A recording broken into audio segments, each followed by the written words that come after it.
and I said, why don't we create a for founders, byFounders fund, hence the name, right? Let's come together as founders and back the next generation of founders, and let's flip everything we can on its head. Capital is a commodity. Founders today have a choice, so you need to show much more than the capital, the dollars ahead of you. You need to show how you can help them. We love coming in early. We love building relationship. We say to people, we are not an ATM. We are live. We are live. In 5. We are live. 4. We are live. 3. We are live. 2. We are live. 1.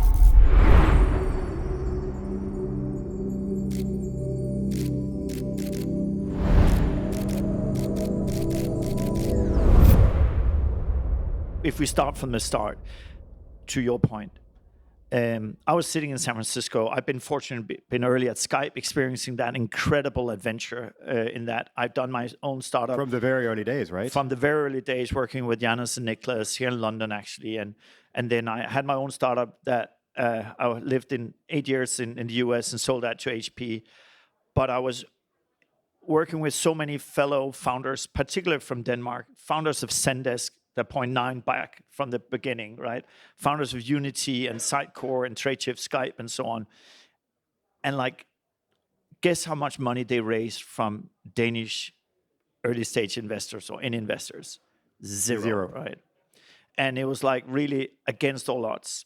And I didn't have any VC background. I hadn't any type of schooling VC. I had worked with some of the greatest VCs in the US, and I'd seen what that could be done. And I said, why don't we create a for founders, byFounders fund, hence the name, right? Let's come together as founders and back the next generation of founders, and let's flip everything we can on its head. Like the first thing we did was we created a term sheet that was actually readable, that wasn't in like legal lingo, right? Like a YC kind of a... Exactly. And we actually published it on our website to make it available for everyone, to basically challenge the existing like toxic terms that you often would see in an environment where there was no choice for founders. And we just wanted to do something that was different. And then I asked all these founders that had battle scars after battle scars of trying to raise money from the Nordics and said, why don't you join this movement of let's creating a for founders, byFounders fund. And we did that and building that like community that we continue to leverage. And I think the last point I would just say on that, and then we'll come to Lovable, is that I believe more and more capital is a commodity. Like founders today have a choice. They can get out there and they can get money from anywhere, which is great.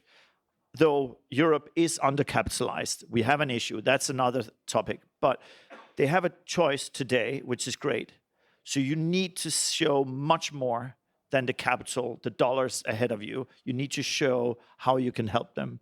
And to the story of Lovable, and it could equally be the story of ParaHelp or Summary or many, many other of our great companies out there. We love coming in early. We love building relationship. We say to people, we are not an ATM. Like, don't come to us. Like when a founder comes to us and say, hey, we are racing and, we already have term sheets and in a week we are signing. You know what?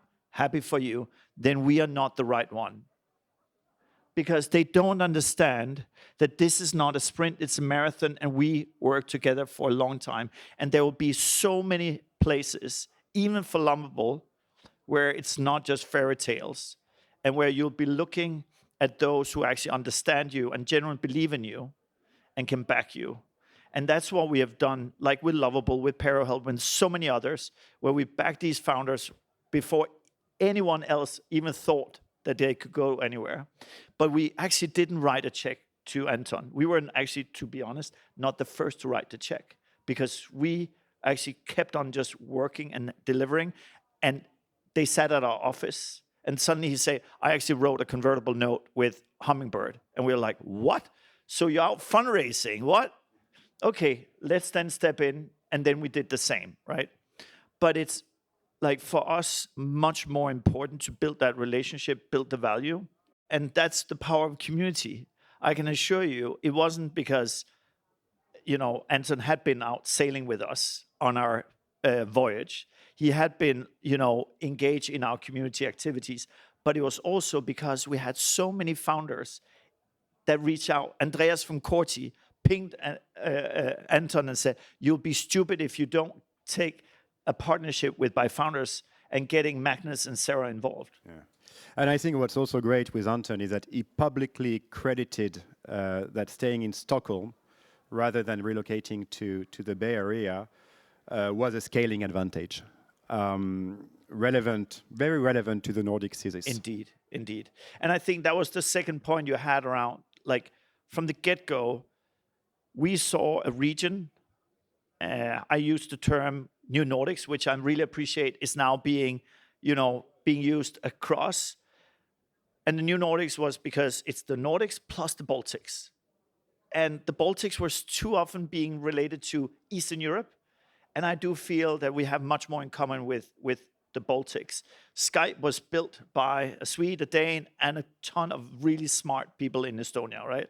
And that's what we saw, and we wanted to build and say, this region is punching above its weight. But that was also your starting point, right? Those companies were not funded by local early stage VCs. Right, yeah. So that's great, because Lovable does validate the community thesis at individual deal level. But the bigger question is whether this model has compounded. And we're now sitting here after 8 years. As I said, you have 200 founders in your network, sourcing, mentoring, writing angel checks alongside the fund. Do you really see that as a compounding model? For sure. It's like incredible, like when we are sitting with a new team we just backed, and you have Heine from Vivino, the founder of Vivino, spending a full day of just helping onboarding them and giving them like so many like life stories and helping them on the right path. And then we then bring him onto the board, and he actually sits on the board together with either me or somebody else from our team. But it's like seeing people coming, wanting to pay it forward, and really just seeing that we have been able to help some that are now coming back and also helping others, right? What you're describing is not a playbook that can become or that can be replicated. And here's my question, right? What actually breaks if someone else, another Nordic GP, puts together a group of very prominent CEOs and I think, and many have replicated this model, to be honest, that they have some great folks around the team. So what's the part that doesn't transfer? Yeah, I think the one part that I think really is difficult to transfer is the passion, the love, and the empathy that we have around founders when we meet them eye to eye. One of the things that we have, which is most popular, is a coaching program that we offer to all the founders that we have on board, like meeting them, person to person and giving them those type of things. I think a lot of people are like, hey, tangible advice, but we really are doing it with a heart. And I think that's the culture we built at byFounders. And I emphasize again, because as a team with Sarah, Magnus, and the rest of the team that's there, wholehearted it is going through fire for any of the founders that we back. And I think that's, if you can replicate that, then I salute you. One of my first ever deal when I was starting as a young associate was a software business based in Finland doing 9 million in revenue, and they did a big round of 4 million euros at 12 million pre. I mean, obviously those days are gone, and things are going much faster. Companies raise more money more rapidly, and they also scale more rapidly. I also very agree with what Stefan said. This is probably one of the best time in history to start a software business, and perhaps to be also an investor. But valuations are getting crazy. I mean, it's like we're back into this, crazy cycle where, access is everything. I mean, I was hearing the other day that there is currently a secondary on Anthropic at about 700 billion. I mean, the company raised at 300 billion pre a few months ago. Lovable is the same story. My question is the following: how do you stay grounded in that kind of environment? Because, you're pitching to your LPs, equity stake, discipline, and obviously as venture capital investor, our IP is our judgment. Our IP is our ability to get it right, and success is the magnitude of our rightness. Yeah. But that has to be, seen in correlation with being disciplined on entry valuation at a time where things get crazy. So how does it work when you're, a seed fund? I think it's all about venture. It was also said earlier on, both Ricardo and Stefan. We are backing around 40 companies in every fund. More than ever, because of the pace, we'll see that so many will unfortunately fold much, much faster, but a few will go much, much faster and breaking, really through the atmosphere. And I think for us, we just need to stay true to what everybody is preaching and what Sonali also was talking about.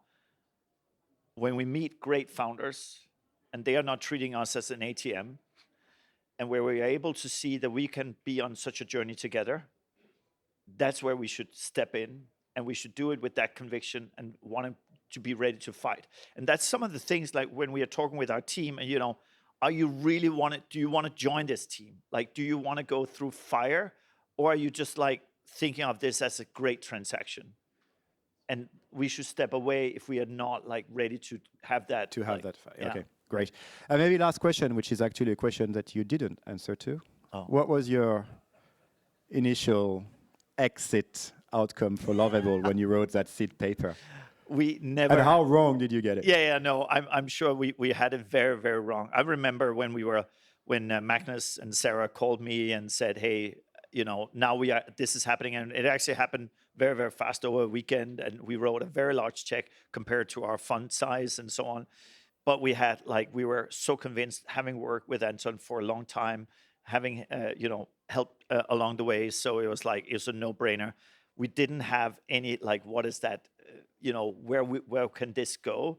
Because again, of course we could have put in a number. It would never be the one thing. The key is... Yeah, but you didn't know that at the time. You had exactly. Real conviction, but it's hard to put numbers behind conviction. No, but every bit, like every founder that we partner with, we expect or we dream that they will go all the way. And nowadays, it's not unicorns, it's decacorn. It's like much further than that. That's what we should believe at. We need to think bigger in the Nordics. We have not been good at that. And they get there faster as well. Yeah, exactly. How do you think about liquidity for such a company? I think it was actually what I loved Romain was his session and like definitely some really good things that I want to pick his brain on. I think we also, I'm very happy Sarah is on my team. She's so structured, much more structured than I am. And she really went research. She maybe also have spoken with Roman as well on like, what is the benchmark? What do we do? And we have found a strategy for liquidity on riding a rocket like this, and where we basically on every round where we have an opportunity to have a liquidity moment, we sell 10 to 15% of our ownership, allowing us to, at the end of the game... So you de-risk and you keep a horse in the race, right, basically. That we, at the end of the day, have like 50% back still left in the pot. I think it's interesting because history has taught us that, sometimes hype doesn't mean returns. And we've seen that with Hopin, for instance, where, a lot of investors were doubling down at 5 billion. And that was only a few months after the last round. And I know actually only one investor who is in the room that took his cash. And he told me something interesting. He told me, you always have to remember what success is. And when you're a seed investor investing in a company at that type of seed valuations and you get to $1 billion plus, well, that is success. And doubling down is counterintuitive. Yeah. We are very happy to have Lovable. It's one of many great founders that we are backing. Some will take much longer time to get to where they are, but the problems they are solving are real, and we just need to continue backing them.